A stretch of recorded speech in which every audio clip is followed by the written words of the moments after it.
जय हिंद, जय बिहार, जय शिवहर। बहुत बहुत धन्यवाद। श्री चंद्रशेखर जी। माननीय सभापति जी, जय भीम। महामहिम राष्ट्रपति जी के अभिभाषण पर धन्यवाद प्रस्ताव पर बोलने को आपने मुझे अवसर दिया, इसके लिए मैं आपका आभारी हूं।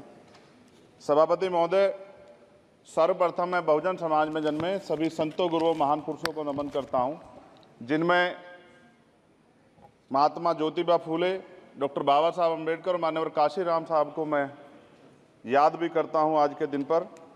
साथ साथ नगीना की महान जनता और भीम आर्मी और हमारी पार्टी आज़ाद समाज पार्टी काशीराम के साथियों का भी धन्यवाद करता हूं।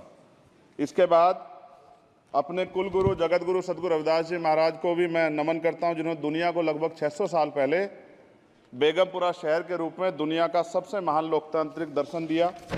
अध्यक्ष महोदय, माननीय सभापति जी, 14 अगस्त 1947 को ये देश अंग्रेजों के अधीन था। 15 अगस्त 1947 को हम लोग आज़ाद हुए। 16 अगस्त 1947 को देश आज़ादी में था, लेकिन धन धरती राजपाट में बंटवारा नहीं हुआ। जो साधन संसाधन थे उनमें बंटवारा सही रूप से न होने के कारण एक बहुत बड़ी आबादी सुविधाओं से वंचित और सम्मान से वंचित रह गई। उनको सम्मान देने के लिए और अंतिम व्यक्ति तक सुविधाएं पहुंचे, इसके लिए लोकतंत्र की व्यवस्था हुई। लेकिन आज़ादी के 70 साल बाद भी हम कहाँ खड़े हैं, इस पर ये चिंता का विषय है।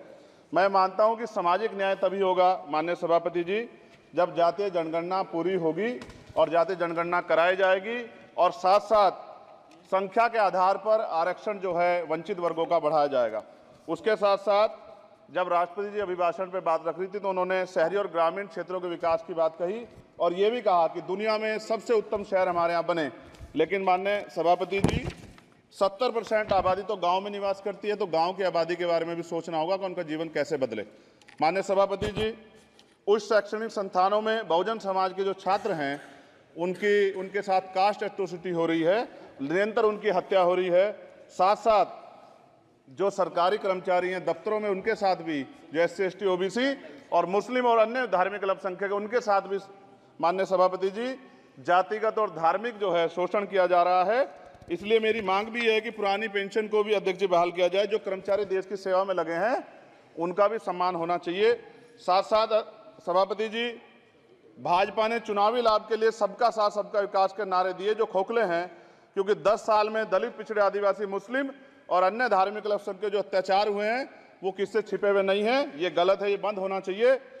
सभापति महोदय जी, महामहिम राष्ट्रपति जी के अभिभाषण में निजी क्षेत्रों में SC ST OBC को रिजर्वेशन देने का कोई उल्लेख नहीं हुआ है, जो कि आज चर्चा का विषय, क्योंकि 98% प्राइवेट सेक्टर है, 2% सरकारी सेक्टर है, तो 98% प्राइवेट सेक्टर में भी हमारी हिस्सेदारी की बात होनी चाहिए।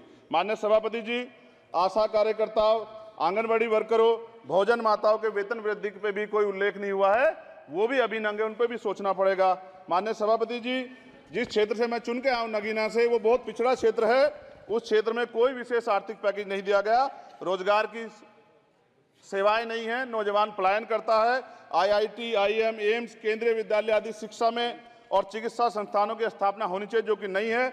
और माननीय सभापति जी, मानसून सत्र आ गया है, मेरा क्षेत्र बाढ़ से बहुत प्रभावित है, इसलिए मैं आपसे आग्रह करूंगा कि वहां के लोगों को बाढ़ से निजात दिलाई जाए। माननीय सभापति जी, चीन हमें आंख दिखा रहा है और लगातार हमारे देश की सीमाओं में घुसपैठ कर रहा है, इसलिए अग्निवीर योजना को हटाकर पुनः सेना भर्ती शुरू की जाए और साथ साथ भारत की सबसे प्राचीन व बहादुर रेजिमेंट में से एक चमार रेजिमेंट को पुनः बहाल करा जाए, ऐसा भी मेरा आपसे आग्रह है। माननीय सभापति जी, पिछले सारे प्रधानमंत्रियों ने मिलकर जितना कर्ज लिया है उससे दुगना कर्ज हमारे वर्तमान के प्रधानमंत्री जी ने लिया है। किसान अगर अपना कर्ज माफ कराने के लिए जाता है तो लाठी झेलनी पड़ती है, जबकि सरकार ने धन्ना सेठों का 15 लाख करोड़ रुपया माफ किया है। इस ओर हमें ध्यान देना पड़ेगा, हमारी आने वाली पीढ़ियों को ये कर्ज चुकाना पड़ेगा। माननीय सभापति महोदय जी, किसानों को MSP की लीगल गारंटी तथा किसानों का कर्ज माफ होना चाहिए। साथ साथ 2 अप्रैल 2018 को SC ST के बच्चों पे बहुत बड़े पैमाने पे मुकदमे लगे थे, वो हमारी लड़ाई सही थी, ये सुप्रीम कोर्ट ने माना और बाद में सरकार ने माना, वो मुकदमे तुरंत वापस होने चाहिए। माननीय सभापति जी, प्रेस जो है उस पर भी शिकंजा कसा जा रहा है। जो पत्रकार सरकार खिलाफ बोलता है नौकरी से हाथ धोना पड़ता है, और सोशल मीडिया हमारा हथियार है, उस पर तरह तरह के प्रतिबंध लगाए जा रहे हैं और विरोध करने वालों को सोशल मीडिया हैंडल भी सस्पेंड करा दिए जा रहे हैं। साथ साथ सभापति जी, पेपर लीक और परीक्षाओं के कैंसिल होने से देश के नौजवानों का भविष्य खतरे में है। नीट, यूपी सिपाही भर्ती सभापति जी और 69,000 शिक्षक भर्ती में आरक्षण घोटाला हुआ है, कोई पूछने वाला नहीं, खून के आंसू रो रहे हैं बच्चे, बेरोजगारी का दंश युवा झेल रहे हैं। इसलिए मेरा आग्रह है कि युवाओं के लिए कृपया समाप्त करें चंद्रशेखर। माननीय सभापति जी, मैं पहली बार बोल रहा हूं, आप कहेंगे मैं बैठ जाऊंगा, मैं आपकी बात, मैं संवैधानिक मर्यादा का पालन करूंगा, मगर हम तो माननीय सभापति जी सुन ही रहे हैं। आप बोलिए, 1 मिनट। धन्यवाद, धन्यवाद। 1 मिनट और बोलिए। अध्यक्ष सभापति जी, नारी सम्मान की बात करने वाली सरकार, हमने मणिपुर देखा सर, हमने पहलवान बेटियों का हर्ष देखा सर, और हमने सर हाथरस की बेटी का हर्ष देखा सर, और हाथरस के परिवार को जो वादा किया था सरकार ने वो भी पूरा नहीं किया। और महिलाओं में भी, स्पेशली दलित, पिछड़े और मुस्लिम वर्ग की, आदिवासी वर्ग की महिलाओं के साथ आज भी एनसीआरबी का डाटा कहता है सर जो जुल्म हो रहा है वो सहनीय नहीं है सर। साथ साथ कोविड में तैरती, हमने कोविड में बहुत सुना सर, कोविड में तैरती लाशें भी गंगा में हमने देखी है सर, और मजदूरों का हाल भी हमने देखा है। सभापति जी, बस सब समाप्त कर रहा हूं। नोटबंदी पे छोटे मजले उद्योग की जो कमर टूटी वो भी हमने देखी है। सभापति जी, शैक्षणिक संस्थानों, विश्वविद्यालयों में, चिकित्सा संस्थानों में ओबीसी एसटी के योग्य अभ्यर्थी को एनएफएस करके जिस तरह निकाला जा रहा है, लेटरल एंट्री करके जिस तरह हमारे रास्ते बंद किए जा रहे, ये भी हम देख रहे हैं सभापति जी। साथ साथ मेरा ये कहना है सर, ये सबका इशू है कि प्राइवेट कर्मचारी सर और सरकारी भी कई जगह पे 8 से ज्यादा घंटों से काम करते हैं, और उनको जो सर उचित वेतन भी नहीं मिलता, तो न्यूनतम वेतन 20,000 रुपए तय हो और 24 घंटे की ड्यूटी। उदाहरण के तौर पे यूपी पुलिस सर बहुत पूरा काम करते हैं वो लोग, वो राज्य के विषय हैं। आप सर मैं आपके राज्य सरकार के लिए भी आपके संज्ञान में डाल रहा हूँ विषय सर, पुलिस सब जगह है सर, लेकिन सवाल ये है सर, बहुत पसीना बातें हैं, 8 घंटे की ड्यूटी और वेतन विसंगति, वोटर स्कीम से उनको जो बाहर किया जाए। माननीय सभापति जी, 1 मिनट चाहिए सभापति जी। राष्ट्रपति जी ने धर्म के बारे में बात की थी, राम मंदिर से पहले हमारे गुरुघर तुगलकाबाद का फैसला आया था राष्ट्रपति जी, वो सभापति जी अभी तक दिल्ली में स्थित सदगुरु रविदास जी महाराज का गुरुघर नहीं बना। साथ साथ सभापति जी, अपनी बात को खत्म करते हुए मैं आपसे कहना चाहता हूं कि जितना देश दूसरों का है सर, इतना हमारा भी है।